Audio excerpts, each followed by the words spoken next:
from traveling through time and different dimensions to find ourselves as we journey across the world to become stronger. The Legend of Zelda franchise has brought us many great video game stories, and Breath of the Wild being no exception. But we must admit that once we go ahead and beat each game, completing all those great quests and such, the big question just keeps popping back into our heads. Where is the franchise going to go from here? So, my name is Tingle, and this is a mini episode on Kooloo-Limpah Tonight, and we're going to be talking about this. So, basically what I'm going to go over here is like ideas on what the next game's story could go off of from what we saw in Breath of the Wild, like a release date kind of like, like basically what it would be like in a way. So, I should probably inform all of you who are watching this, there will be spoilers in this. So, be aware, massive spoiler right now, because we aren't just going to be talking about Breath of the Wild, we're also going to be talking about other games like Skyward Sword, Ocarina of Time, Twilight Princess, just past games altogether. And just be aware that there will be spoilers in this video about the endings to each game. Now, with that out of the way, we're going to go ahead and get started. A simple way to go ahead and start on this is with where would it pick up from, this supposed game, story-wise, because if you have beaten Breath of the Wild, then you will know that Calamity Ganon, or just the evil itself, it's been sealed away. For now, that is. From what I see it, though, is that I think this dark power might be gone for good, in a way. Because the same thing basically happened at the end of Ocarina of Time, they sealed them in the Sacred Realm. Ganondorf, that is. And they did the same thing in Breath of the Wild, so what I'm thinking is that the same thing happened, or he's gone for good. Either way, the next game could go in the child timeline, as in a resealing, basically, because when Ganon is in game now, it's like a constant reseal of him, he's being sealed away different times, time and time again, and I think that's what we're gonna get when it comes to the child timeline. And then, well, there's the adult timeline, which a lot of people speculated Breath of the Wild to be in, but we have reasons of why it would be in the child timeline. But the point is, when it comes to basically, the adult timeline, it's confusing, because Hyrule was underwater in Wind Waker, and then later on, they went on the search for New Hyrule, which was Phantom Hourglass, and then came Spirit Tracks, which was based in New Hyrule, the New Hyrule. So what could they go off of from there? It's not, in a way, it's kind of confusing with that one, because where would they go off from there? Like, what evil would rise? Who would return? Stuff like that. Because Ganon's gone forever. There's not really many threats. I haven't played Spirit Tracks personally, so I don't know the ending for sure. But I can say for certain that it seems a bit troubling to continue that timeline in a way, like making games that go further down it. This is what we're basing it off of right now, by the way. We're basing it off since that this game would go on later in the timeline. Now we have the downfall timeline. The downfall timeline is, well, it's just as confusing. We have the original Zelda, Zelda 2, in a sense of way, I guess.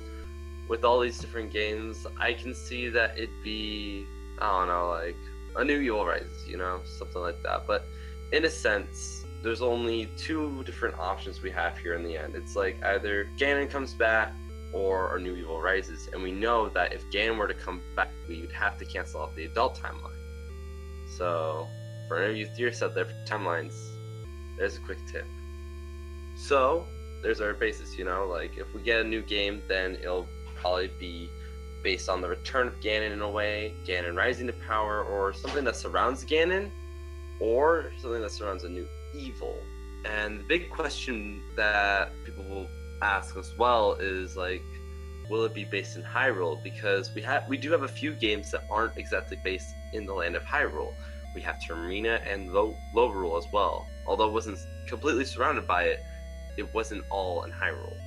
And then we also have the Dark World. The Dark World was also there. So you gotta think of all these different things and different locations, as well as New Hyrule. It's not the same Hyrule we once knew. It's a new place, so that could give them a perfect opportunity to go and make a place for us to fully explore and make whatever, basically. I would say that in the end, it'd be best for them to go ahead and start in New Hyrule because we don't know much about it. It's just kind of there, you know, like we don't know anything really. So I think it'd be a great idea to go ahead and make a game kind of like Breath of the Wild based in New Hyrule and like a new Evil Rises. That'd be pretty cool. Or maybe it's based in Hyrule and we see Ganon or Ganon come back, or a new Evil Rising, you know? But here's the big kicker though. What would the game be like? Now, I'm not saying like, what's the art style gonna be like? I'm saying like, mechanic-wise, because, you know, we've been kind of stuck in Ocarina of Time, kind of, you know? Like, the game's kind of consisted of that kind of form and way, and then we get Breath of the Wild, and it changes completely. So, my only question in that would be, would they change it or would they keep it? In order to answer that, I think we should really think about like how people took in the change. Like, when people first took in that change for Breath of the Wild, they didn't like it that much, but it was like accepted. You know, now that we've had it for a while, you know, good 2 months, 3 months, I think. Yeah, 3 months. It's plentifully accepted. You know, everybody loves Breath of the Wild now. It's the new craze. I think what really helped people accept it is that it was different, you know? It's a new feeling altogether, but it still has a Zelda vibe. So what I'm thinking they might do in the future is change how the game works, but keep that good old Zelda vibe that it has, you know? Keep it close, you know, like keep it close to home, but not too close, or else people might be all like, oh, this looks kind of boring, you know, or oh, we've seen this before. That's kind of how I felt with a few of the past games now that I think about it, you know, like we all look back at them and they're, in a way, they're kind of like copy-paste, but they're kind of just retold in a different way. Yes, each game has like different mechanics and such, but that doesn't mean that some of them seem the same. So I think it's a good idea for Nintendo to go ahead and make the Zelda games different every time, you know, introduce new elements, take out old elements, and I mean like big things too, not just the small things. Like it can either be like really open world-like, or it can be very enclosed, you know, like you're kind of trapped.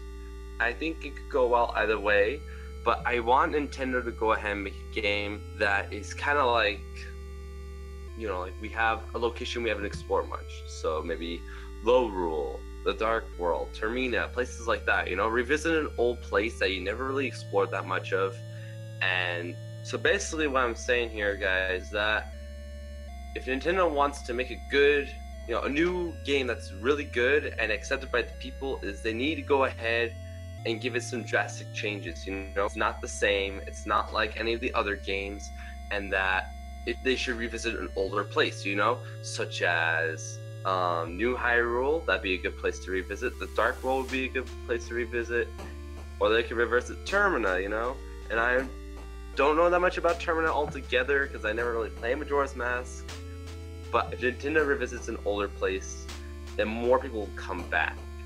And if they make either an old enemy come back, it could go well, but it could also go bad, because that people could like criticize Nintendo for not being creative with their villains. So you know what they could do? They could go ahead and make a brand new villain, and that would create a whole new like feel for the game, you know, like this whole different feeling, and that would be really good, you know. But another question we have to answer is like, what do people really want? Do they want a closed-in game or a really open game for Zelda, you know? And when it comes to that, it's kind of hard, because we've had, you know, our fair share of open Zelda games. You know, the Zelda games are usually pretty big and expansive, but I still feel, you know, even with Breath of the Wild, that I still find myself kind of doing nothing, you know. I'm just exploring the world, and it starts to become boring. And, you know, I'll still find stuff, and I'll be like, oh, that's cool, you know, that's good, but it's not exactly thrilling, you know. Like, when I was playing Skyrim a few days ago, actually, I was just walking around the world and I came across enemies, but they weren't just, you know, stationary. They were, you know, they were wandering enemies, and that's something that I think that could have helped Breath of the Wild more. I'm not saying Breath of the Wild is perfect. I'm saying it has problems, basically. And one of them was that enemies were just kind of stationary in a way. They didn't really wander much. And if you add that element, you know, enemies that move, that changes things. As well as like stronger story elements.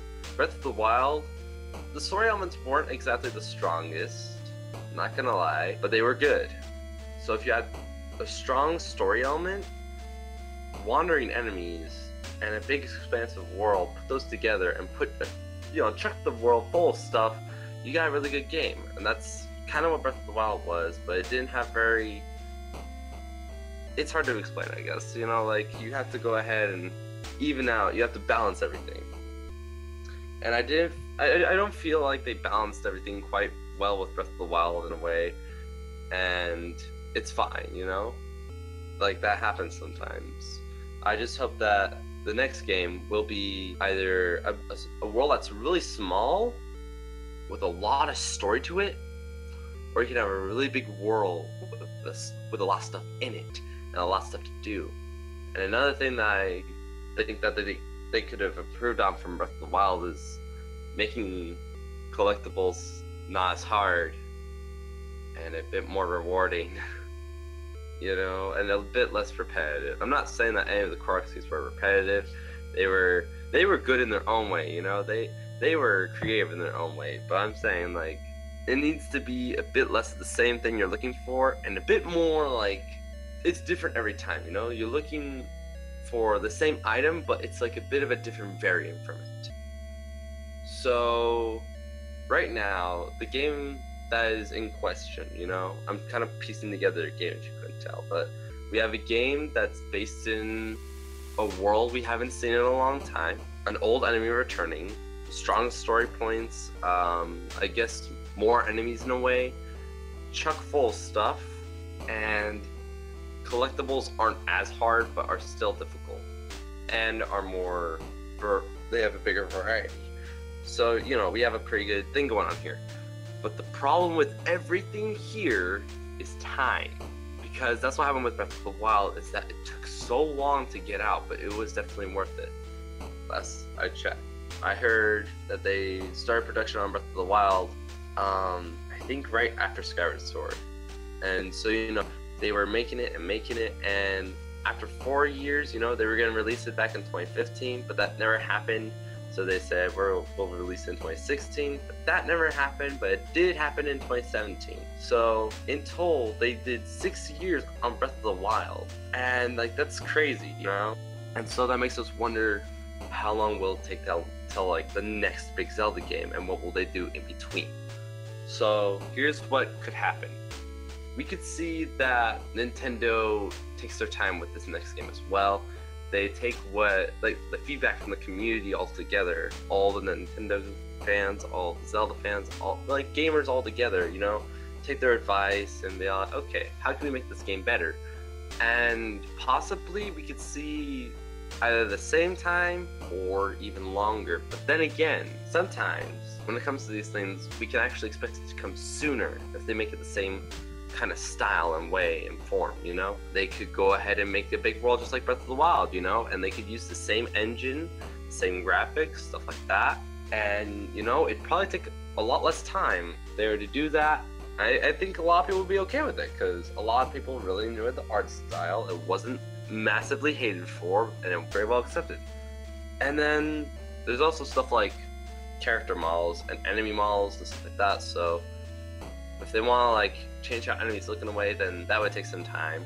But the world was probably the biggest problem, so if they have an engine similar to it, then building the world will be a bit easier. But if they make a big world, it'll probably take just as much time.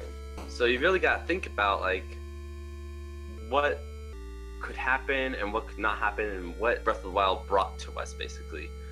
Judging by this, really, I think at least that the next Zelda game, if they started production like right away after Breath of the Wild, unless they wait a while, we could see another Zelda game in maybe 6 to 7 years. That's what I'm thinking. Now, you guys can go ahead and tell me like you disagree and stuff, you know? I don't mind that. This is just more like what I'm saying, and you know, it's whatever. So here's what we have so far. We have a game that will take that we'll see in maybe 6 to 7 years that revisits an older place, a new foe is rising, and it basically just kind of improves on what Breath of the Wild brought to us. It changes the game's inner workings. It changes how the game feels, but it still keeps that Zelda vibe. The enemies are different, large, expensive world. Collectibles are easier to get, but are still challenging. Stuff like this, that's kind of what we can see in the future of the franchise. But the question we didn't answer is, what would they do in between those 6 to 7 years? And I think that they could do remasters, smaller games, that aren't that big. Kind of like how Triforce Heroes was, it wasn't a big game, but it wasn't a small game exactly either. It was a decent game. They could do stuff like that. Or they can release mobile games like the different Pokemon, I think it could go pretty well like that. So I've been rambling on for a while now. You guys kind of get what I'm going on for here. Now, I hope you guys enjoyed this mini episode that I went ahead and just kind of made, Thanks to all the people out there in general, you guys are great. Definitely go ahead and leave your thoughts and stuff about this in the comments below. Like, where do you think the game should be placed? What do you think that the game should be like? Stuff like that, You can even go ahead and lay out your whole idea for a story, collectibles, stuff like that, I'll go ahead and read through every single comment. So, go ahead and drop that like, subscribe to our YouTube channel, and you can go ahead and see all of the news content we have to provide. Thank you all so much for joining us this episode, and I'll see you on the main show. Tingle out.